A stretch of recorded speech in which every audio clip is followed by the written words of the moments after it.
Many people come to therapy by a rift that is developed between themselves and members of their family. They may say things like, I haven't talked to my brother in years and I don't even know where to begin to try and reconnect, or I feel like there's so much history between us and I don't even know if we can get back to where we used to be. Family relationships can be complicated, and certain circumstances can cause us to become estranged from one another. However, with effort and persistence, it's often possible to repair those relationships and build new connections. If you feel like a gulf separates you and certain siblings, a parent, or a child, here are 3 ways to start rebuilding your bond.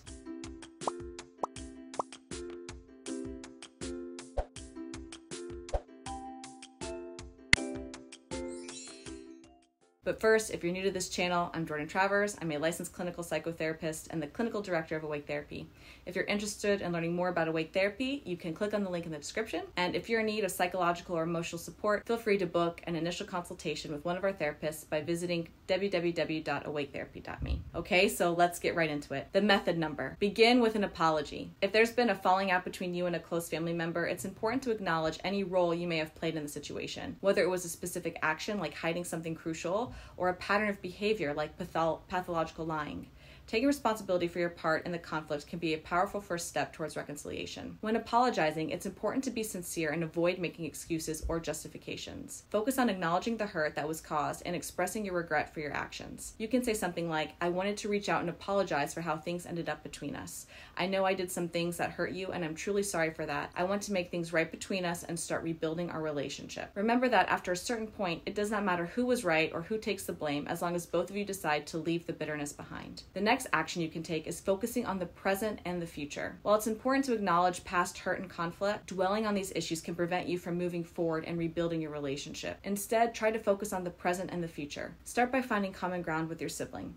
This could be shared interests, values, or experiences. Make an effort to spend time together and engage in activities that you can both enjoy. This can help to create new positive memories and associations, which can help the both of you move past an old wound. It's also important to be patient and realistic. Rebuilding a relationship takes time, and there may be setbacks along the way. Remember that progress is often slow and incremental. Focus on small steps towards reconnection. And method number 3, seek help if needed.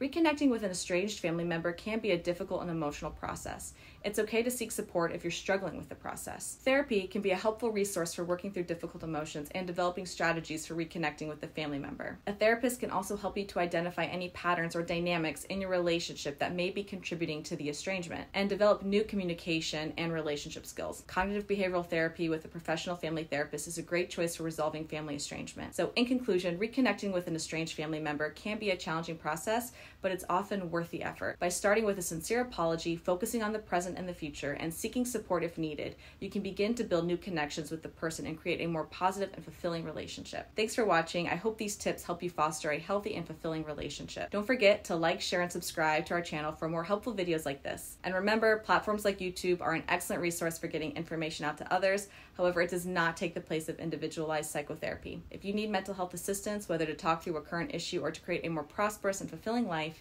you can book an initial consultation using the link in the description. Have a great day. Bye.